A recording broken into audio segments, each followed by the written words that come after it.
Good morning. I want to open up with prayer for the devotional. Dear Jesus, thank you so much for the word, for this day that you've given us. And Lord, help my words be yours. Help my thoughts be your thoughts. And Jesus, just for us to take this time to contemplate what your word and truth means for us to daily live. In your name, amen. Okay, so Luke, I'm kind of finishing up in my devotions in Luke. And at the very end of chapter 23, there is this man called Joseph of Arimathea.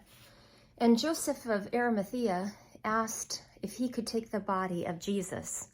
And so he, along with Nicodemus, took Jesus's body and prepared it to be laid into the tomb.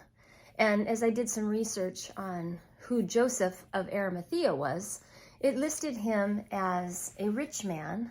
Obviously, he was one who could afford to have this tomb for Jesus, but some speculate that he might have even been Jesus's great uncle. And I don't know that that is anything that we really need to focus on as far as what my point is today, but it brought me back around to the importance of family. And I've had a few things on my plate this week about family. And we had our daughter married to Gabe Kuchunas. And his dad, Matt, didn't have a large family. And when he knew that our kids were getting married, he said a very kind thing to me. And he said, the one thing I'd always wanted was my son to find a woman who was godly, but I never thought I'd gain such a great family in the meantime. So God does that. God works things beyond what we could ever hope for. He gave Gabe to Delaney, Delaney to Gabe, and now we're the joining of two families. That makes it an even better praise. But as I was thinking about family, a couple of things popped up in social media for me. And one was a couple weeks ago, actually, where we have new family who live down in Salem. And she posted a picture to Taylor about this billboard that she saw in Salem. And it was really heartbreaking to me. It was perverse. It was anti-family. It was anti-human. And if I could, I'll just kind of read what it said. And it says that a lot of humans wish that they had not been born. Stop having kids. And I did a little bit of research, and it is a few billboards put up around the Portland and Salem area. And it's by an organization called Stop Having Kids. And on their website, it says that they are a collective liberation movement. And their platform is clear. It says that they are against all human reproduction, and they are called anti-natalists. So they don't want human beings to reproduce in any form, which means they would eventually like to see the annihilation of the human reproduction, which is so anti-God that you know it's from the pit of hell. This is Satan working his best in people to influence them to stop human beings. And I thought, it's really sad that they had to say a lot of humans wish they had never been born. And to me, it just points back to, why do people feel like that? Why do they have these emotions? Is their upbringing and their life not something that they wanted to put onto others? And I think that's more the crux of it, that we as Christians need to provide an environment for family, that which has been established by God to be the perfect example to raise and nurture children so that this isn't the outcome. We can start at the beginning in Genesis. He commanded Adam and Eve, be fruitful and multiply. We know this is a commandment of God. We know that God saw that sin had happened, and yet he still wanted human beings to be fruitful and multiply. He didn't annihilate them right there. He didn't wipe out the first family. His plan was in motion, and he was going to save the human race. So our role in that was established, that we should be fruitful and multiply. And then he made a covenant with the people. And in Deuteronomy 6:4-9, it says, "Hear, O Israel, the Lord our God, the Lord is one. You shall love the Lord your God with all your heart, with all your soul, and with all your strength. And these words which I command you today shall be in your heart.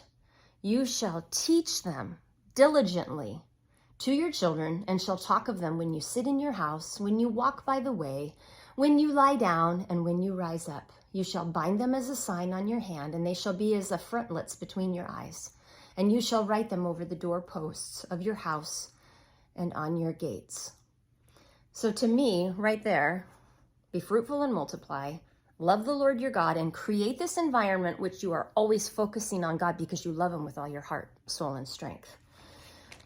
And then I was thinking, that's Old Testament. Those are the commandments of the days gone by. But, lo and behold, there comes a time where Paul speaks of the family unit, and it's in Ephesians.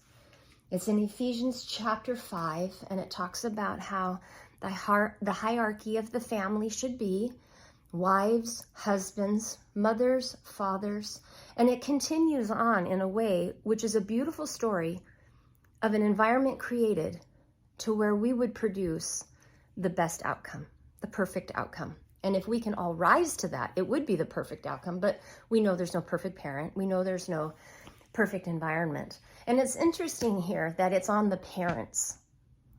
We have a lot of people who influence our children.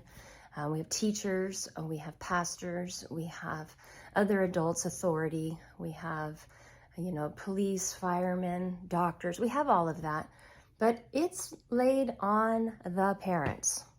So when I think back to where it says in Deuteronomy, parents raise up your children, we do need to put them in environments where others will cooperate with what we believe, but ultimately it's down to us. What we say to them at the dinner table, how we gather, what we show them, what our example is, how do we love the Lord? And in Ephesians 6:4, Paul then writes, and you fathers, do not provoke your children to wrath, but bring them up in the training and admonition of the Lord. And I think that was wonderful because it talks about the power of the Father.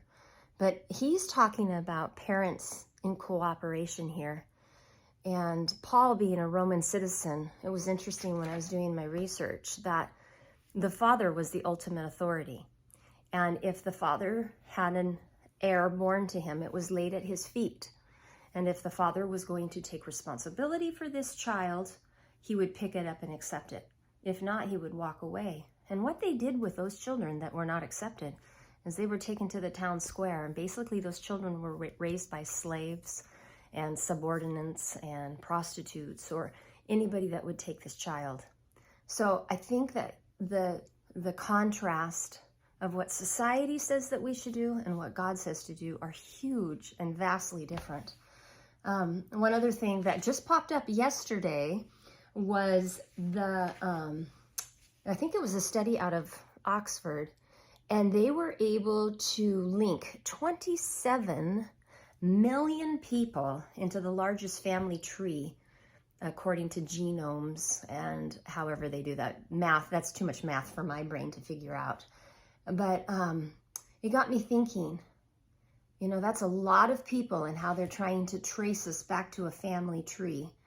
And if we hadn't have started out from the very beginning in the proper foundation, would we have had that 27 million? Would we have had how many billion people on the planet today? And I just think as Christians, let's create and foster the environment for our kids to thrive so that the world sees that as an example. Thank you so much for listening. And I just pray right now, dear Jesus, I just pray that this role of parenting and family, Lord, would be taken seriously, and that you would be the center of it all, and that our children would thrive in a society that says they don't matter. Lord, they do matter. Life matters. You ordained that to happen, Lord, and we just focus on you. We love you with all our heart, soul, and mind. In your name, amen.